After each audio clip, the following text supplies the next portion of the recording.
Hello student. तो आज start करेंगे नेक्स्ट लेक्चर ग्रेविटेशन। वर्क पर एनर्जी हमने खत्म किया था अभी पिछले लेक्चर में, ठीक है। तो आज स्टार्ट करने जा रहे हैं ग्रेविटेशन, ठीक। उससे रिलेटेड कुछ क्वेश्चंस भी किए थे, तो ये समझिएगा कि आपको प्रैक्टिस के लिए क्वेश्चंस जो मिलेंगे वो टेलीग्राम चैनल पे मिलेंगे। तो आप टेलीग्राम चैनल ज्वाइन करिए और वहाँ से क्वेश्चन को अपलोड करके या डाउनलोड करके आप क्या करिए, क्वेश्चन की प्रैक्टिस करिए, ठीक है। ये हो सकता है। तो यहाँ से अगर बात करते हैं और जो भी आपकी क्वेरी आती है तो क्वेरी को आप क्या कर सकते हैं, कमेंट कर सकते हैं इन्हीं वीडियोज में कि ये वाला क्वेश्चन सर, ये सीट का ये क्वेश्चन। डायरेक्टली आप ये भी कह सकते हैं टॉपिक का ये वाला नंबर ऑफ क्वेश्चन, तो मैं वो एक प्रकार से कलेक्ट करके कोई एक वीडियो में प्रॉपरली डिस्कस कर दूंगा, ठीक। तो ये ध्यान रखना है कि आपको जो भी क्वेरी है, अगर आप डायरेक्टली कॉन्टेक्ट नहीं कर सकते हैं, कॉन्टेक्ट करने के लिए व्हाट्सअप नंबर भी है कि अगर आप यहाँ से क्वेरी रेज करते हैं तो क्वेरी रेज करने के लिए मैं नंबर भी आपको दे देता हूँ कि इसमें व्हाट्सअप भी कर सकते हैं अपना नाम लिख करके कि ये क्वेश्चन में ये डाउट है तो इस ये क्वेश्चन बता दीजिए। तो वो नंबर है 8960122244। इस पे आप डायरेक्टली व्हाट्सअप भी कर सकते हैं, ठीक है। किसी भी क्वेरी से रिलेटेड डायरेक्टली आप कॉल भी करिए, व्हाट्सअप भी करिए, वो उसमें आपको जवाब मिल जाएगा, ठीक। तो ये ध्यान रखिएगा। तो यहाँ पर अगर बात करते हैं तो आज स्टार्ट करेंगे ग्रेविटेशन। ग्रेविटेशन के बारे में 9th क्लास में पढ़ा दिया जाता है जनरली, 9th क्लास में आप लोगों ने पढ़ा होगा। बट यहाँ पर क्या है, 9th क्लास में एक ओवरव्यू दिया जाता है, समरी जिसको कहते हैं, हल्का हल्का सा पढ़ा दिया जाता है ऊपर ऊपर से। यहाँ थोड़ा डेप्थ में बात करेंगे, उनके फॉर्मूलेज की बात करेंगे, उनकी वैल्यू की बात करेंगे, क्या कैसे होती हैं, क्वेश्चंस भी यहाँ पर डिस्कस करेंगे, आपके न्यूमेरिकल्स भी लेकर के, ठीक है। तो स्टार्ट करते हैं ग्रेविटेशन। ग्रेविटेशन में अगर मैं बात करूं तो डायरेक्टली पॉइंट पे आते हैं, कुछ इसमें साइंटिस्ट भी आपके इन्वॉल्व होते हैं। अगर मैं साइंटिस्ट में बात करता हूं तो गैलीलियो भी आपके साइंटिस्ट हैं जिनके बारे में थोड़ा सा पढ़ना पड़ता है, या मान लेते हैं इन्होंने जो बताया उसके बारे में, तो वही लिखा हुआ है गैलीलियो के बारे में, ठीक है। यहाँ पर अगले साइंटिस्ट की अगर बात करें तो क्लाउडिस आपके एक प्रकार से, जिन्होंने थोड़ा सा रोटेटरी मोशन के बारे में भी डिस्कस किया। फिर अगर बात करते हैं आर्यभट्ट भी है, ठीक। अगले हैं अगर मैं बात करूं निकोलस, अगर बात करते हैं यहाँ पर टाइको, ठीक। ये कुछ साइंटिस्ट हैं। कैपलर्स भी आ जाते हैं। यहाँ पर अगर बात करें कैपलर्स के बारे में बात कर सकते हैं, ये भी थे, ठीक। आपके थोड़ा सा इन्वॉल्वमेंट इनका भी था, कैपलर्स का भी। तो ये सब साइंटिस्ट ने मिल करके थोड़ा सा चैप्टर के बारे में जो भी दिया, जो भी बातें करना है, यही साइंटिस्ट थे। तो हमें साइंटिस्ट के बारे में इतनी जानकारी नहीं चाहिए, ना हमें उससे कोई मतलब है, ठीक है, ना हमारे मतलब की चीज वहां मिलनी है। एक हेनरी कैवेंडिश भी आएंगे तो उनकी बात कर लेंगे, कोई दिक्कत नहीं है, उनके बारे में थोड़ा सा बात कर लेंगे, क्योंकि वो साइंटिस्ट आपके जनरली पूछे जाते हैं, इस कारण से उनके बारे में थोड़ा सा जानकारी हम लेंगे।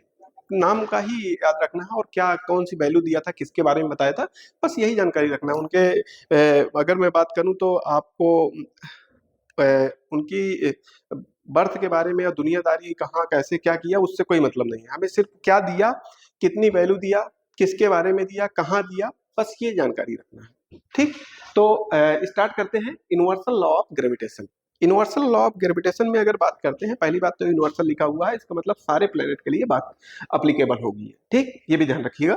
तो यहाँ पर क्या होता है कि इसके अकॉर्डिंग अगर कोई दो ऑब्जेक्ट रखे हुए हैं जिनका मास m1 एंड m2 है, तो इसके अकॉर्डिंग, इस लॉ के अकॉर्डिंग क्या कहते हैं कि जो उनके बीच लगने वाला फोर्स है ऑलवेज अट्रैक्टिव होगा, बस यही यूनिवर्सल लॉ है, ठीक है। तो यहाँ पर अगर बात करें तो स्टार्ट करते हैं। और यूनिवर्सल लॉ के बारे में किसने बताया, न्यूटन साहब ने बताया। आपने भी कहानी सुनी होगी कि सेब ऊपर से गिरा, तो यही इसीलिए सेब ऊपर से गिर रहा है, ठीक है। सेब ऊपर से गिरेगा तो किसके ऊपर गिरेगा, सर पे गिरेगा, कहाँ गिरेगा उसके हिसाब से वो सोच में पड़ जाएंगी। ये कहानी आप लोगों ने सबने पढ़ रखी है। तो क्या कभी भी जब आप केमिस्ट्री का प्रैक्टिकल करते थे तो आपने एक डेटा निकाला होगा, उस डेटा के हिसाब से क्या कभी ये कह दिया था कि बस हो गया, अब ये मेरा प्रैक्टिकल सही है? मिनिमम आपको 2 डेटा तो निकालने ही पड़ते थे, मिनिमम।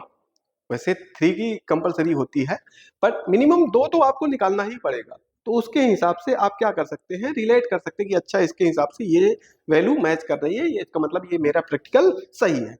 तो उसी के हिसाब से अगर बात करें, एक थ्योरी तो आई निकल करके कि क्या हुआ कि ऊपर से सेब गिरा, न्यूटन साहब ने कहा कि भैया हर चीज ऊपर से नीचे ही आएगी, मतलब अर्थ और उस ऑब्जेक्ट के बीच का एक अट्रैक्टिव फोर्स लगता है। तो ये तो एक कहानी हो गई। दूसरी कहानी यह है कि जब सर पे सेब टकराया होगा तो अब ये क्या किए होंगे, सोच में पड़ गए होंगे। भाई कोई चीज टकरा जाए तो बड़ी टेंशन हो जाती है ना, तो अब इनको टेंशन हो गई, तो ये टेंशन ले करके निकल दिए। अब धीरे धीरे धीरे किसी वाटर बॉडी के पास, या कहते हैं मान लेते हैं ओशियन के पास पहुंच गए। ठीक, जब ओशियन के पास पहुंचे तो वहां पर बैठ करके बड़ा ध्यान से देख रहे हैं। जब ध्यान से देख रहे हैं तो जो मछलियां हैं वो आराम से तैर रही हैं, तो थोड़ा सा कंसंट्रेट हो रहा है। अचानक से उनका वो कंसंट्रेशन भंग होता है और देख रहे हैं कि कुछ वाटर वेव्स या वाटर मॉलिक्यूल्स ऊपर की तरफ जा रहे हैं। तो अरे उनका मानना तो ये था कि हर चीज ऊपर से नीचे आ रही है, और यहाँ क्या दिखाई देने लगा कि भैया जो कुछ वाटर मॉलिक्यूल्स हैं वो ऊपर की तरफ जा रहे हैं। तो बड़ा कंफ्यूजन हो गया यार, कि हर चीज जो ऊपर है, ऊपर से मतलब ऊपर की चीज सिर्फ नीचे ही नहीं आ सकती है, नीचे की चीज भी ऊपर जा सकती है। तो ये दो थ्योरी को लेकर के वो कंक्लूड करते हैं कि अच्छा, जो क्लाउड्स है उनका मास ज्यादा है इन कंपेरिजन टू जो वाटर मॉलिक्यूल्स हैं। तो जब वो सेपरेट होता है, इवेपोरेट होता है, तो वो छोटा सा अलग हो जाता है, जिसके कारण से उसका मास कम होने के कारण वो ऊपर की तरफ जा रहा होता है, क्लाउड उसे अट्रैक्ट कर रहा होता है। तो ये बात डिसाइड होती है कि जब दो ऑब्जेक्ट होंगे तो दो ऑब्जेक्ट क्या करेंगे, एक दूसरे को अट्रैक्ट करेंगे। अब कौन सा ऑब्जेक्ट किसकी तरफ जाएगा, जिसका मास सबसे कम होगा वो ऑब्जेक्ट बड़े वाले मास की तरफ चला जाएगा। बस यहीं से इसकी कहानी की स्टार्टिंग है, मतलब यहीं पर अगर बात करें तो ये कहानी पूरी हुई। तो इसके हिसाब से आगे अगर बात करते हैं, अकॉर्डिंग टू न्यूटन, न्यूटन ने क्या कहा, the moon revolve in an orbit of radius rm is subjected to a centripetal acceleration due to the earth gravity। अब यहां से ये एक प्रकार से क्या कह रखा है, gravitational force is equal to centripetal force. ये कहानी को पढ़ने से पहले हमें जो बात करनी है वो बात है यूनिवर्सल लॉ ऑफ ग्रेविटेशन, इसकी बात करनी है, यूनिवर्सल लॉ ऑफ ग्रेविटेशन की। ठीक है, तो यहाँ पर जो मैंने दो ऑब्जेक्ट की बात किया था वही ऑब्जेक्ट रखे हुए हैं, एक m1 मास का है, दूसरा m2 मास का है। ठीक, अब यहां से अगर बात करें तो ये क्या कहता है, पहला स्टेटमेंट क्या होता है, it states that every object in the universe attracts the other object with a force that is. मैंने अभी कहा था जब दो ऑब्जेक्ट रखे होंगे तो दोनों के बीच में क्या लगेगा, एक अट्रैक्टिव फोर्स लगेगा। ठीक है, तो वो फोर्स क्या होगा, वो force is directly proportional to product of masses of object. जो दो ऑब्जेक्ट हैं उनके मासेस का प्रोडक्ट डायरेक्टली प्रोपोर्शनल टू हो जाएगा क्या, फोर्स के, जो उनके बीच लगने वाला फोर्स है। ठीक है, ये ध्यान रखिएगा, अगर एक का भी मास बढ़ा तो इसका मतलब फोर्स की वैल्यू ओवरऑल बढ़नी है, ये हुआ। तो यहां पर वही proportional to the product of their masses वही लिखा हुआ है। दूसरा, अब दोनों के बीच का कुछ ना कुछ सेपरेशन होगा, दोनों के बीच की कुछ ना कुछ सेपरेशन होगी, तो जो सेपरेशन है वो सेपरेशन का square inversely proportional to force के होगा, या force is inversely proportional to square of separation, ये भी कह सकते हैं, दोनों के बीच का कुछ सेपरेशन होगा। और जो सेपरेशन ली जाएगी वो always centre to centre measure की जाएगी, ये भी ध्यान रखिएगा। ये नहीं कि outer portion of the body, body के सरफेस से मेजर कर लूं, बिल्कुल नहीं, गलत हो जाएगा फिर वहां पर। ठीक है, तो ये जो डिस्टेंस मेजर की जा रही है वो सेंटर टू सेंटर, जो भी ऑब्जेक्ट है उनके सेंटर से मेजर की जा रही है, ये भी ध्यान रखिएगा। तो वही अगला स्टेटमेंट लिखा हुआ है, inversely proportional to the square of the distance between them. तो ये हुआ। अब दोनों को क्या करता है, दोनों स्टेटमेंट को एक साथ कंबाइन करता है, पहला स्टेटमेंट ये हो गया, दूसरा स्टेटमेंट ये हो गया। जब दोनों को कंबाइन करेगा तो ओवरऑल जो फॉर्मूला निकल करके आएगा वो निकल करके आता है, F is directly proportional to m1 m2 divided by r का स्क्वायर, जो सेपरेशन है। जैसे ही प्रोपोर्शनलिटी का साइन हटाया तो एक कोई कांस्टेंट लाना पड़ेगा, वो कांस्टेंट क्या है, कैपिटल जी। ठीक है, वेयर जी क्या है, यूनिवर्सल ग्रेविटेशनल कांस्टेंट, और इसकी वैल्यू कितनी होती है, 6.67 × 10⁻11 Newton metre square per K G square. अब यहां से बच्चों को वैल्यू तो पता होती है या वैल्यू नहीं पता होती है, यूनिट भी नहीं पता होती है, तो बड़ा कंफ्यूजन होता है। तो आपको क्या करना है, यूनिट और डायमेंशन के बारे में जरूर जानकारी आपको चाहिए, यूनिट भी निकाल पाए और डायमेंशन भी निकाल पाए। तो यहां से अगर बात करें तो आपका क्या हो जाएगा भैया, जैसे मान लिया यहां से आपका F इक्वल टू दे रखा था G m1 m2 divided by क्या है, आर स्क्वायर। अब आपको G के बारे में जानकारी चाहिए, तो वैल्यू क्या है 6.67 × 10⁻⁻11। ये आपकी जो वैल्यू है ये लेबोरेटरी में फाइंड आउट की गई है और टॉर्सनल बैलेंस मेथड के थ्रू फाइंड आउट की गई है। और इसको फाइंड आउट किसने किया है? हेनरी कैवेंडिश ने फाइंड आउट किया है। यही मैं कह रहा था, आप ये वैल्यू आपको बात याद रखनी पड़ेगी। किसने फाइंड आउट किया? पहली बात ये ध्यान रखिएगा, हेनरी कैवेंडिश नामक साइंटिस्ट थे जिन्होंने इसकी वैल्यू को फाइंड आउट किया। कहाँ फाइंड आउट किया? लैब में फाइंड आउट किया। किस मेथड से फाइंड आउट किया? लैब मेथड, लेबोरेटरी मेथड से फाइंड आउट किया, टॉर्सनल बैलेंस मेथड से फाइंड आउट किया। ये ध्यान रखिएगा, ठीक है। तो यहाँ पर अभी इसकी यूनिट की बात करें, फोर्स को किसमें? भैया न्यूटन में, न्यूटन लिख दिया, ठीक है। ये जाएगा इधर तो आर स्क्वायर मतलब मीटर का स्क्वायर, और ये केजी और ये केजी क्या हो जाएगा नीचे? केजी का स्क्वायर। तो ये आपकी यूनिट हो गई। अब जब यूनिट आ गई तो डायमेंशन निकालना बहुत आसान हो जाता है। कैसे? अगर मैं बात करूं यहां से, जैसे न्यूटन दे रखा है, मीटर स्क्वायर दे रखा है और केजी का स्क्वायर दे रखा है। अब न्यूटन फोर्स की बात कर रहा है। मैंने पहले ही बताया था आप लोगों को कि अगर ये आपने इसकी डायमेंशन याद रखी तो सब कुछ याद हो जाएगा आपको। तो यहां से एम एल t-2 मैंने न्यूटन के लिए लिख दिया। अब यहाँ पर मीटर दे रखा है तो मीटर का मतलब लेंथ का स्क्वायर। यहां से अगर बात करते हैं केजी दे रखा है तो आपका एम का स्क्वायर। एक एम से एक एम ऊपर कट जाएगा तो बचेगा क्या आपका? ऊपर एक प्रकार से ये नीचे से ऊपर चला जाएगा तो -1 हो जाएगा। यहां से अगर बात करते हैं आपका एल क्यूब हो जाएगा, t-2 हो जाएगा। ये एक प्रकार से आपकी डायमेंशनल फॉर्मूला हो जाएगा। किसके लिए? ग्रेविटेशनल कांस्टेंट के लिए। तो ये भी ध्यान रखिएगा, जब भी आपसे डायमेंशनल फॉर्मूला पूछे जाते हैं तो कुछ ऐसे ही पूछे जाते हैं। आपसे फोर्स के बारे में नहीं पूछेगा कि फोर्स का डायमेंशनल फॉर्मूला बता दीजिए, या आपसे कह देगा कि आप किसका, अगर मैं बात करता हूं कि आप एनर्जी का बता दीजिए। ये सबको पता होगा ना। बात किसकी करेगा? जो थोड़ा सा टिपिकल लगे देखने में, सुनने में। पहली बात तो कांस्टेंट है। अरे तो वो सोचेगा कांस्टेंट की यूनिट ही नहीं होती है, तो यूनिट नहीं होती है तो डायमेंशन कहां से हो जाएगी भाई? ठीक है। तो सबसे बड़ी बात ये होती है कि जब भी कांस्टेंट की बात आती है तो बच्चे यहीं पर कंफ्यूज हो जाते हैं कि जब इसकी यूनिट नहीं होगी तो यूनिट नहीं है तो डायमेंशन कैसे हो जाए। भैया कुछ ऐसे कांस्टेंट है जिनकी यूनिट भी है। कांस्टेंट का मतलब यही नहीं है कि बस डायरेक्टली आपने कह दिया कि वैल्यू ही दिए होगा, ठीक। तो ये भी ध्यान रखना है आपको। अब यहां से अगर बात करते हैं, आ, अगर बात करें ये वेक्टर फॉर्म में देखा है कि मैंने कहा कि ये इसकी तरफ अट्रैक्ट होगा, ये इसकी तरफ अट्रैक्ट होगा, फोर्स है, वैसे भी वेक्टर क्वांटिटी होती है। तो यहां से अगर बात करें, जो आपका ये दोनों के बीच का सेपरेशन था तो मैंने पर्टिकुलर किसी डिस्टेंस पे यहां से रखा, तो R2 R1 के रिस्पेक्ट में मैंने R12 रख दिया।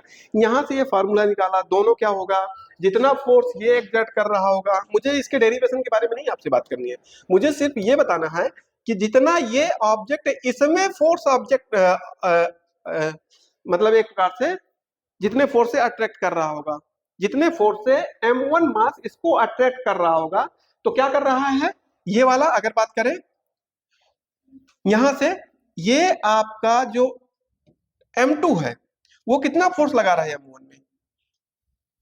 इतना फोर्स लगा रहा है F21। इसका मतलब ये हो गया सेकेंड ऑब्जेक्ट फर्स्ट ऑब्जेक्ट में इतना फोर्स लगा रहा है, इतने से इसको अपनी तरफ अट्रैक्ट कर रहा है।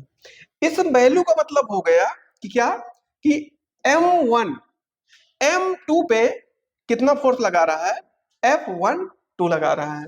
तो नेट फोर्स, क्योंकि एक की डायरेक्शन ये है और एक की डायरेक्शन ये है, अगर मैं दोनों को जोड़ता हूं तो नेट फोर्स की वैल्यू कितनी होनी चाहिए भैया? 0 होनी चाहिए। नेट फोर्स की वैल्यू 0 हो जाएगी तो दोनों को जोड़ करके क्या हो जाएगा? देखिए ये वैल्यू आ गई। यहीं से डिसाइड होता है कि ये क्या हो जाएगी? अपोजिट इन नेचर हो जाएगा, ठीक है, अपोजिट इन नेचर हो जाएगा। तो ये वैल्यू आप ये ध्यान रखिएगा कि कोई भी ऑब्जेक्ट किसी भी बॉडी पे जितना फोर्स लगा रहा है, सेकंड बॉडी भी उस ऑब्जेक्ट पे उतना ही फोर्स लगा रही है। ये आपको ध्यान रखना पड़ेगा, ठीक है। नेक्स्ट अगर मैं यहां पर बात करता हूं, ये आपका gravitational force on a particle due to system of masses. बहुत सारे मास रखे हुए हैं, M1 M2 M3। तो टोटल अगर फोर्स की बात करता हूं तो टोटल फोर्स क्या आ जाएगा? तो टोटल फोर्स क्या करेंगे, एक प्रकार से किसी पर्टिकुलर पॉइंट के अबाउट सबको देख लेंगे। तो जैसे M1 के रिस्पेक्ट में बात कर रहा है, एक ऑब्जेक्ट इसने क्या कर दिया, एक ऑब्जेक्ट रख दिया। अब इस ऑब्जेक्ट के रिस्पेक्ट में सभी की बात करेगा तो क्या हो जाएगा? इस ऑब्जेक्ट से कौन कितनी दूरी पर है उसके हिसाब से इस पे फोर्स, ये फोर्स, ये फोर्स, ये फोर्स, टोटल फोर्स कितना लगा सब ऐड कर दिया तो वही नेट नेट फोर्स यहाँ पर लिखा हुआ है। ये आपका एक प्रकार से वैल्यू हो गया। आपको ये भी कोई मतलब का नहीं, मैं आपको बता दिया है, बस ये ध्यान रखिएगा आपके मतलब का नहीं है। आपके मतलब का पहला फॉर्मूला था जो कि आपका आया था F equal to M1 M2 वो G M1 M2 divide by R square. आपका भी फॉर्मूला वही मतलब का निकल करके आया है, ठीक है। इसके अलावा अगर मैं आगे बात करता हूं तो आपका यहां से ग्रेविटेशनल कांस्टेंट के बारे में वही जो मैंने बात किया था आपका, तो यहां से क्या हो जाएगा एक प्रकार से ग्रेविटेशनल कांस्टेंट। ये देखिए हेनरी कैवेंडिश नामक साइंटिस्ट जिनका नाम था, experiment setup to measure G, torsional balance method के थ्रू यहाँ पर क्या कर रहा है, मेजर कर रहा है वैल्यू, ठीक है। और उसकी वैल्यू कितनी आ रही है, वो वैल्यू यहाँ पर दे रखा है G equal to 6.67 × 10⁻11 metre square per K G square. यहाँ से ये सारा एक्सपेरिमेंट करने के बाद ये निकाला गया वैल्यू है, तो ये मुझे कोई मतलब नहीं है।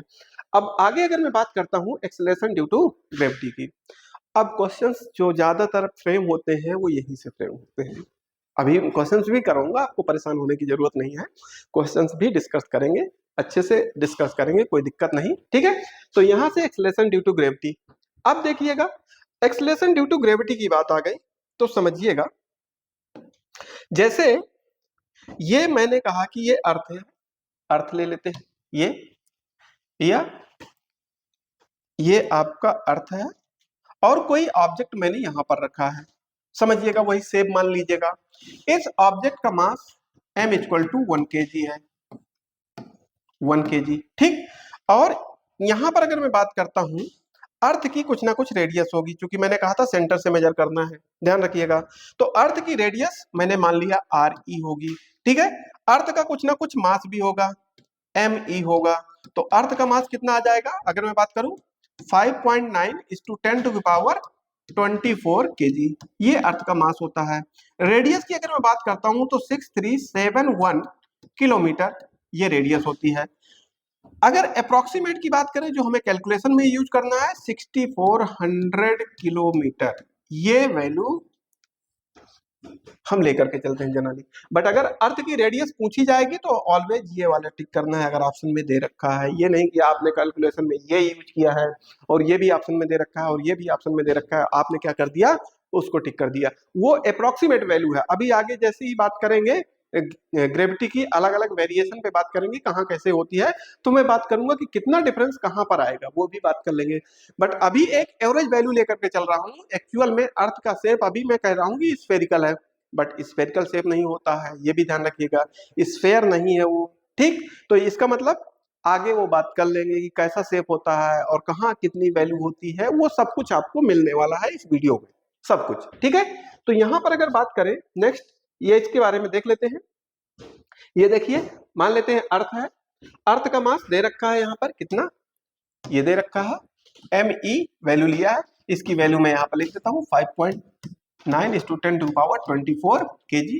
यहाँ से रेडियस ऑफ अर्थ लिया है, इसकी वैल्यू अगर बात करते हैं तो अभी 6400 किलोमीटर, मैंने रैंडम वैल्यू लेकर के चला है जो मुझे कैलकुलेट करना है उसके हिसाब से वैल्यू रखा है।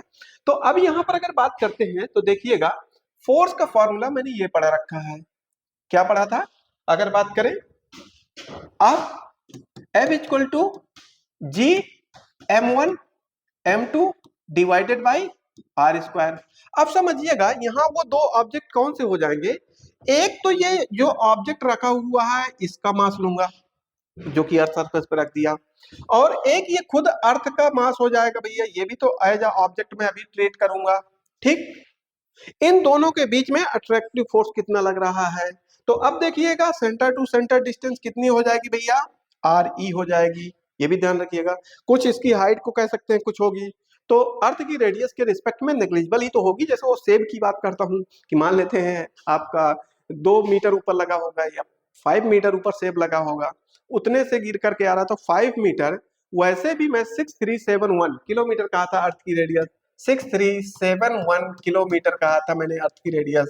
फिर इसके बाद अप्रोक्सीमेट वैल्यू मैंने ये ले लिया 29 किलोमीटर का डिफरेंस पहले से ही मैं लेकर के चल रहा हूँ, इसका मतलब क्या 29 किलोमीटर से ऊपर तो नहीं लगा होगा सेब, तो इसका मतलब ये नहीं आपको ध्यान देना है कि अरे इसका भी कुछ हाइट होगा सर ये वो, तो ये नहीं, आप वो हाइट को नेग्लिजिबल मान लेते हैं, ठीक है। तो यहां से यही फॉर्मूले को अगर मैं बात करता हूं, इक्वेट करता हूं, तो यहां से क्या हो जाएगा, एक आपका m1 मान लिया अर्थ हो गई, तो अर्थ का लिख दिया me, ठीक है, और एक ऑब्जेक्ट का लिख दिया क्या आपका, एक प्रकार से m, और आर ई स्क्वायर मैंने कहा था यही डिस्टेंस मिल रही है, तो आर ई स्क्वायर। तो यहां से जो ये ऑब्जेक्ट का वेट होगा, ये ऑब्जेक्ट के अगर मैं वेट की बात करता हूं, वेट कितना होगा, m इंटू जी होगा, m into G, weight generally mass into acceleration due to gravity, पीछे ही मैं वेट की बात करके आया हूं, ठीक है। तो यहां से क्या हुआ कि भैया ये अपने वेट के बराबर ही तो इस पे क्या लगा रहा होगा, एक फोर्स लगा रहा होगा अपने वेट के बराबर ही, तो दोनों को मैंने क्या कर दिया इक्वल। जैसे मैं अर्थ पे खड़ा हूं तो मैं कितना फोर्स लगा रहा हूँ, अपने वेट के बराबर ही तो लगा रहा हूँ, इतने से ही तो अर्थ मुझे अट्रैक्ट कर रही होगी।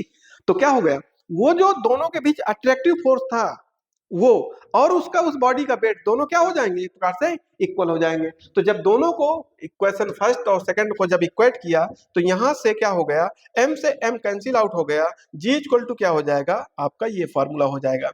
अब जब g इक्वल टू ये फॉर्मूला हो गया तो इसमें जब वैल्यू पुटअप करोगे, अगर मैं बात करता हूँ यहीं पर वैल्यू की बात कर लेते हैं, तो g इक्वल टू जब वैल्यू पुटअप करोगे तो इसकी वैल्यू है 6.67 इस to 10 to the power minus का 11, और मास ऑफ अर्थ 5.9 इस टू 10 टू पावर 24 ये हो जाएगा।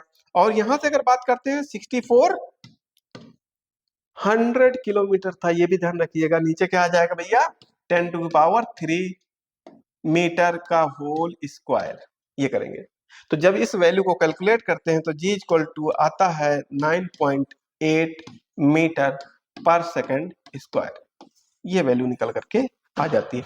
तो अभी तक आप क्या कर रहे थे, 9.8, आपको ये नहीं पता था कि कैसे आती है, अब यहां से पता चला कि 9.8 यहां से आती है, ठीक है ऐसे। तो यहीं से ही वैल्यू निकाली जाती है, तो ये वैल्यू आपको याद होनी चाहिए, ये बार बार क्वेश्चन में आपको पुटअप करना पड़ेगा। जी की वैल्यू जहां दिए होगा अप्रोक्सीमेट कहीं कहीं 10 भी ले लेगा, तो उससे कोई घबराना नहीं है। तो यहां से वही आगे फॉर्मूला आया कि ये सब कुछ ये दे रखा है, ठीक है। आगे अगर बात करते हैं, नेक्स्ट अगर बात करें, acceleration due to gravity above the earth surface, अब अर्थ सरफेस के ऊपर, अब ये जो हाइट लेगा यहाँ पर h जो लेगा, ये छोटी हाइट नहीं है, 500 किलोमीटर 2000 किलोमीटर या कुछ ऐसे किलोमीटर हैं जो कि आर ई में ऐड करने पर इफेक्ट करे, समझ रहे हैं, रेडियस ऑफ अर्थ पे जोड़ने पे इफेक्ट करे। जैसे मैं सेब की बात कर रहा था कि 5 मीटर ऊपर होगा, क्या ही इफेक्ट कर देता उस वैल्यू में ऐड करने पर, कोई इफेक्ट ना डालता, वो कहाँ मीटर में और वो कहाँ किलोमीटर में, कहाँ इफेक्ट करता। तभी कह रहा हूं मैं 200 किलोमीटर 400 किलोमीटर 1000 किलोमीटर 500 किलोमीटर ऐसी वैल्यू होनी चाहिए हाइट, मतलब ये ऑब्जेक्ट इतनी हाइट पर है, ये वैल्यू कहना चाह रहा है। तो यहां से अगर बात करते हैं तो अब यहां से वैल्यू जो आएगी आपकी एक प्रकार से, ये जैसे जी का फॉर्मूला अभी मैंने निकाला था, तो जी इक्वल टू क्या कहा था, G M E divided by R E plus H का होल स्क्वायर, ये वैल्यू निकल करके आ जाएगी आपकी।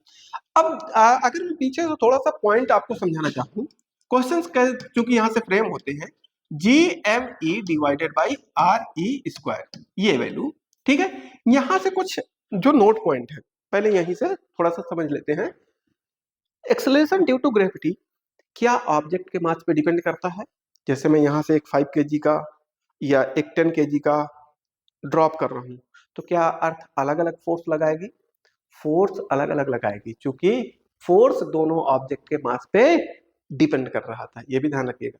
तो अगर फोर्स के बारे में बात करता है कि क्या दो ऑब्जेक्ट किसी सर्टेन हाइट पे रखे हुए हैं, तो क्या अर्थ दोनों में अलग अलग फोर्स एक्सर्ट करेगी, बिल्कुल अलग अलग फोर्स एक्सर्ट करेगी अगर दोनों का मास अलग है, ठीक है। बट अगर acceleration due to gravity, accelerate कितने से हो रहा होगा, नीचे जा कितने से रहा होगा, वो आपका 9.8 ही रहेगा, क्योंकि acceleration due to gravity object के मास पे डिपेंड करती ही नहीं है। यहां पर अगर मैं बात करता हूं, acceleration due to gravity object के मास पे डिपेंड नहीं करती है, किस पे डिपेंड करती है, अगर बात करें, g is directly proportional to mass of planet, earth एक प्लेनेट है, directly proportional to mass of planet, अगर प्लेनेट का मास बढ़ेगा तो ग्रेविटी बढ़ेगी, अगर प्लेनेट का मास कम होगा तो ग्रेविटी कम होगी, ठीक। और inversely proportional to radius of planet का square, square of radius of planet, ये कह सकते हैं। तो ये दो स्टेटमेंट भी आपसे पूछ लिए जाते हैं, क्वेश्चन यहाँ से पूछ लिए जाते हैं। अभी मैं क्वेश्चन कराऊंगा, देखिएगा कैसे आप कंफ्यूज हो जाएंगे। तो ये भी ध्यान रखिएगा कि acceleration due to gravity planet के मास पे डिपेंड नहीं करती है। फोर्स जो लगता है वो प्लेनेट के मास पे, मतलब एक प्रकार से ऑब्जेक्ट के मास पे डिपेंड करता है। तो acceleration due to gravity planet के मास पे डिपेंड करती है और प्लेनेट के रेडियस पे डिपेंड करती है। इसको ऑब्जेक्ट के मास से कोई मतलब नहीं है, ठीक है। तो ये ध्यान रखिए। नेक्स्ट यहाँ पर वो डिराइव करके यहाँ से वही वैल्यू जी इक्वल टू ये ले आया, ठीक है। जी इक्वल टू ये ले आया। यहाँ से अगर बात करें जब एच नेग्लिजिबल होगा, ठीक है, तो एच जब नेग्लिजिबल होगा तो यहाँ से अगर बात करते हैं, थोड़ा सा मैं इलेबोरेट करूंगा, अभी आपको इलेबोरेट कर लेते हैं यहीं पर। तो ठीक है, यहीं पर लिख लेते हैं, कोई दिक्कत नहीं है। यहाँ पर तो जैसे मैंने कहा था जी डैश, जी डैश चूंकि अर्थ सरफेस पे क्या होती थी, यहाँ पर जब ऑब्जेक्ट रखा होता तो यहाँ पर तो जी होती।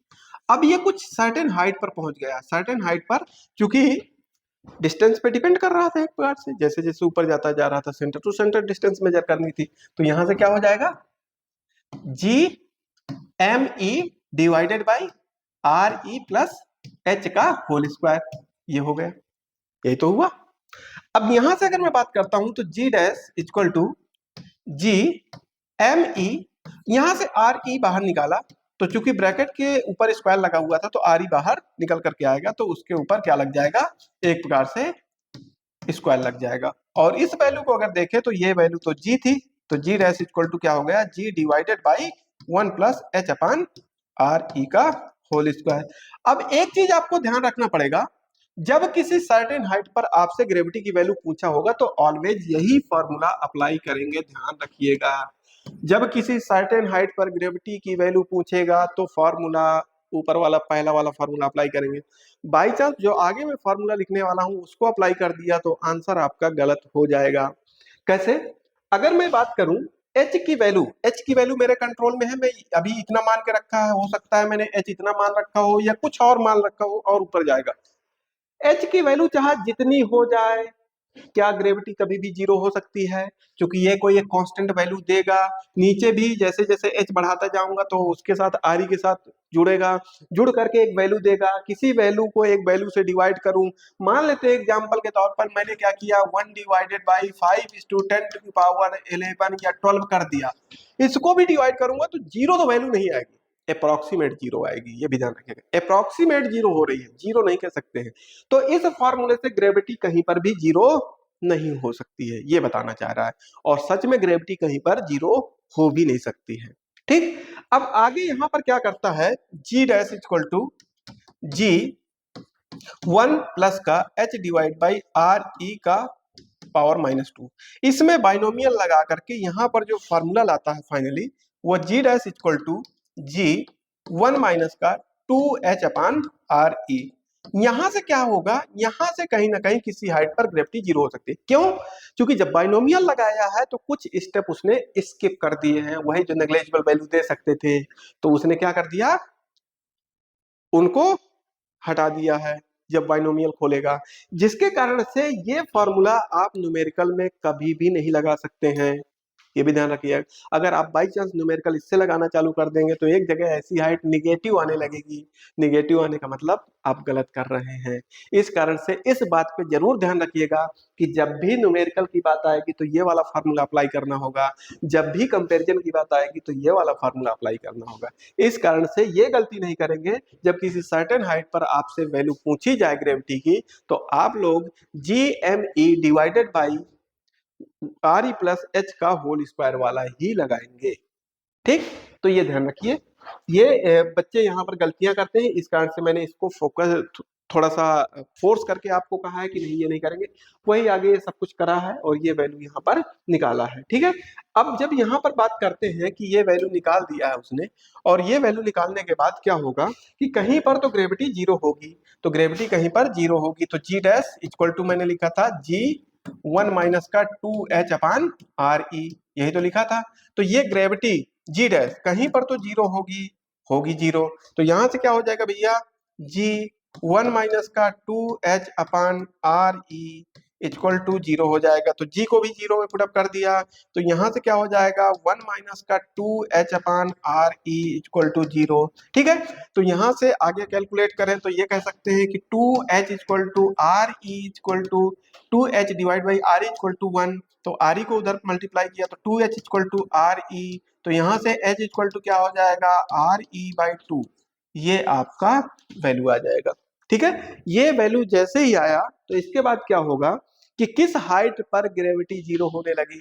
अब यहाँ से भी दो प्रकार से क्वेश्चन फ्रेम होते हैं और तब भी बच्चे गलत करके आते हैं, क्योंकि मैंने देखा है यहीं पर जब ऑफलाइन क्लासेस में हम टेस्ट लेते हैं तब भी बच्चे यहाँ पर गलत करते हैं। कैसे, अब क्वेश्चन कैसे फ्रेम करेगा, ठीक है ध्यान रखिएगा। एक तो मैंने एच निकाल दिया कि इस हाइट पर जीरो होगा। अब यही क्वेश्चन पूछने का दो तरीके हो सकते हैं।